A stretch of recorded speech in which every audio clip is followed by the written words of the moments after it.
Secret Base Trainer. Okay, welcome to the first segment of State of the Game. And we got a very special guest. So let's go. Alex Koch back with us. Yeah, it's been a hot second, fellas. How are you guys? I'm sure everyone watching already knows who he is, but Alex is quite well known in the competitive community. He's a four-time World Championships participant. He has a massive vintage collection, and he's doing some really cool things on social media with vintage decks. I always love to watch the stuff he's doing.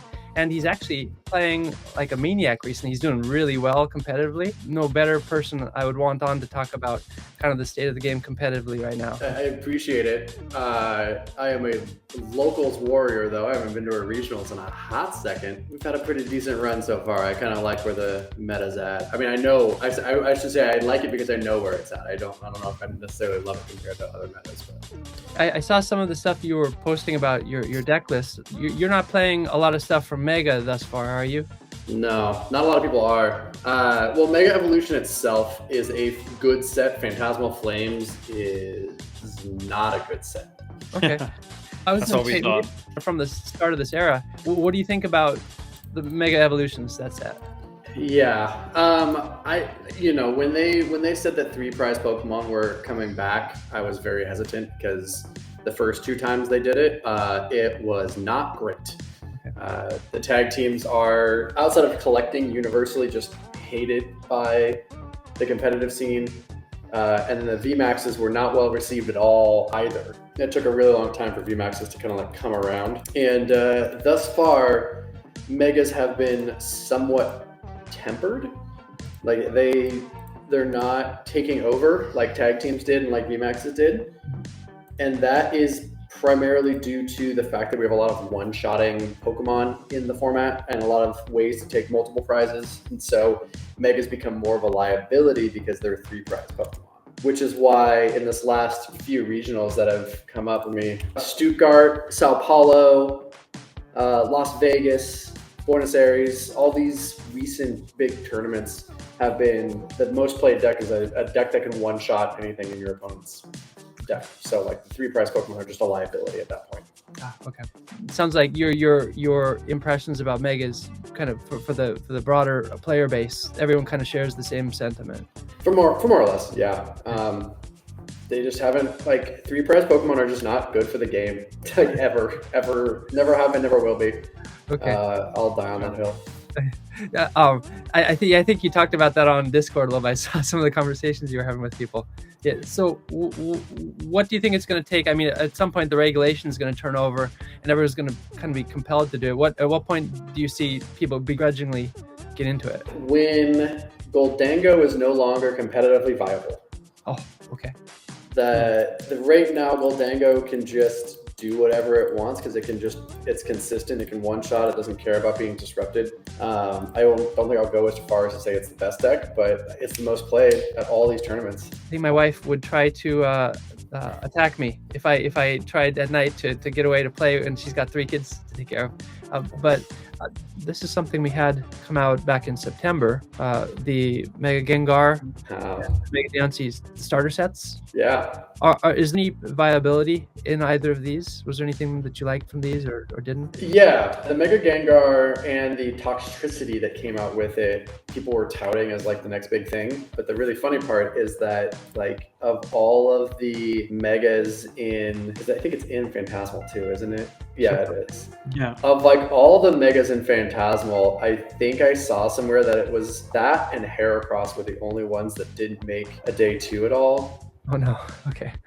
So like people were like, oh my gosh, it's insanely good. Like you could take one less prize. This is insane. And then people started playing and realized it was actually just not good. But people were buying those like crazy. I don't know if you guys heard or saw or whatever, but people were going ballistic for the English version of those that came out last month because one of the illustration rare cards in there was worth a lot of money or something. And GM had a lot of luck in getting exactly none of those, right? It sounded like it was pretty rough on release day. It was rough. It was terrible. Yeah. Scarlet and Violet had some crazy Charizards that were quite popular. And I was curious. I think you said that Inferno X, this new Charizard, isn't as good. The Phantasmal Flames. It's not. No. I'm trying to remind myself what it does. That's how bad it is because like it's just that bad. Let's see. Discard any fire energies monster Pokemon, 90 for each discard. Yeah, it's a one-shot deck. Like that's what you're trying to do. You're trying to discard a bunch of energies and blow things up, but you're doing that for 3 prizes on a stage 2 Pokemon versus Dango on a stage 1 that can do it for 2 prizes and like Raging Bolt. And also like Gardevoir has ways to one-shot Pokemon now too. So like it's too much setup, not enough payoff. It doesn't do anything that other decks don't do. Like you said, when some of these current one-shotters are out of the format, are there any of the Pokemon, the Megas from Mega Evolutions and then Phantasmal that catch your eye maybe when it does roll over? So people will start to use some of these? I will say that as much hate as we can put on them, there have been successful Megas already. The best player in the world, Tord Reklev, won a regionals the other week with they call it Mega Box. It's Mega Absol and Mega Kangaskhan together. So like it's a thing, like you can do it outside of him just being really, really good and inventing a whole new archetype. Mega Lopunny sometimes sees play as like a one of.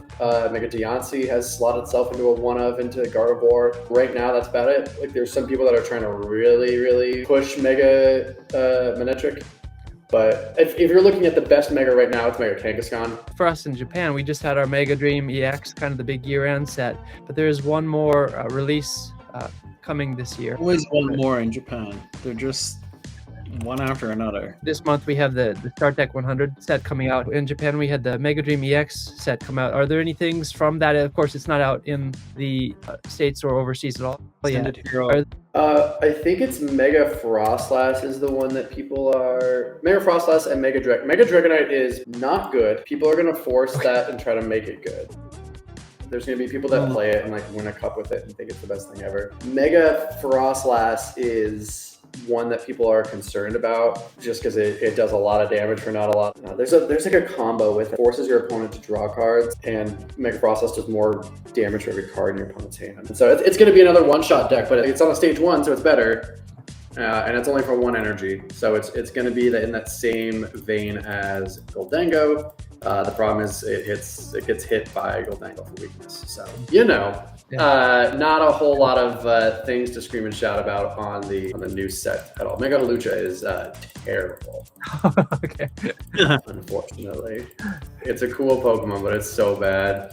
Yeah. Well, I'm curious, the Dragonite, why do you think people are trying to make it a thing? Is it just love for that Pokemon? Yeah, so it's that archetype of like accelerate lightning energies and blow things up with lightning energies. Literally, there's an Electric that was a reprint of a card 13 years ago, which we've never, like Pokemon never get directly reprinted like that, like ever. So when they reprinted the Electric, people were like, oh shoot, like when a good lightning attacker comes out, this will be really good. And here's Mega Dragonite, which reminded a lot of people of the deck that was really good in like 2012, 2013, Rayquaza Electric. Okay. And so it kind of does the similar thing. And yes, you have to really put in a lot of work to get it going, but you're a 370 HP Pokemon that doesn't have a weakness. Okay. And so people like on paper, it sounds awesome. Okay. But in practice, I don't think it'll be awesome. Speaking about pushing, I'm gonna push us forward into the future here. This isn't even out in Japan yet. I think it's the 19th. Start Deck 100. And granted, a lot of the cards have not been revealed yet. Yes, Erica is going to be a thing. Oh, okay. So yeah, that was kind of leading into my next question. In spite of the lack of information we have about the set thus far, are some of these going to be pretty competitively viable? So far, we've only gotten a handful. The big news from the weekend in terms of like new Pokemon is that Boss's Orders is getting a reprint with a updated regulation mark. Okay. So like competitively speaking, it keeps Boss's Orders in rotation for another 2.5 years, which is kind of the thing that people were worried about because it hadn't got an updated printing. Outside of that, we'll see how good the Erica's like deck is, because Erica's Tangela is a good card if Erica is a good deck. It just lets you search for an Erica's Pokemon every turn, which is wild on a basic that can just chill on the bench. So if it's a good deck, then Erica's Tangela will be a good card. But like I'll say, I don't know if you guys have seen the Pikachu artwork. Oh yeah, yep. So cool. Yeah. That card is hot garbage, but it's such a pretty card. I mean, always just amazed by all these illustrations. Did you pick up anything on release day, Alex, or were you? Yeah. Okay. No, I don't buy cards anymore. I just put them in sleeves and play with them. That's cool. Yeah, that's actually, all things considered, that's probably the best, the most Good stress. strategy. Yep. Yeah, it's Either cool that or that, just you can enjoy the game without spending money. It's wild. yeah. Either that or just keep them sealed. Then you don't have the heartache of not getting what you want. There you go. Exactly. Yeah. So that was pretty much it. Really was curious to hear from a pro about the kind of the state of Mega from a player's perspective. Sometimes I'll see these pricings and wonder, is this because it's also playable? It's a cool card, but it's also playable. It doesn't sound like that's usually the case. It doesn't seem like there's a lot of... Not anymore. It used to be, back in the day, it used to be that where collectors and competitors were competing for cards, but nowadays with a lot of ways that Pokemon is getting cards into people's hands, with like play packs and the amount of just rip and shippers that are selling bulk to stores, it's very easy to get competitively viable cards. And then on top of that, with like the illustration rares that the players aren't going towards, they're like every set has something for everybody these days. So I mean, I remember back when like full art shamans from like 2016 were $80 a pop to get like the full art version, and the regular ones were like $30 a pop. You just like don't see that anymore with regulars versus IRs. There's a few things here and there, but the most expensive staple card in competitive was like $15, and that was Pheasantipity until the trainer kits came out. Now they're like $5, but you can build a top tier Pokemon deck right now for less than 40 or $50. That's great. Okay. Wow. Yeah. You obviously spend a lot of time in the card game world. I was curious, like you said, prices, it's much more affordable to do Pokemon competitively now. I was curious if prices for building a competitive deck in Pokemon are similar to other card games now. Oh, Pokemon is the cheapest game to get into, like by far, by a long shot. That's it for the kind of the Mega. I really appreciate that, Alex. Final thoughts you had on Mega, or was that pretty much it? The meta is kind of just stale. Like we've had those last 2 or 3 releases haven't really shaken things up a too terrible amount, which is, depending on who you are, good or bad. But I'm having a good time playing games casually. Yeah, but thank you for making time. Really appreciate it. Yeah, it's great. Thanks for stopping by, Alex. It's good to see you again. And yeah, this week's new segment. That's a wrap. Yeah. SecretBaseTrainer.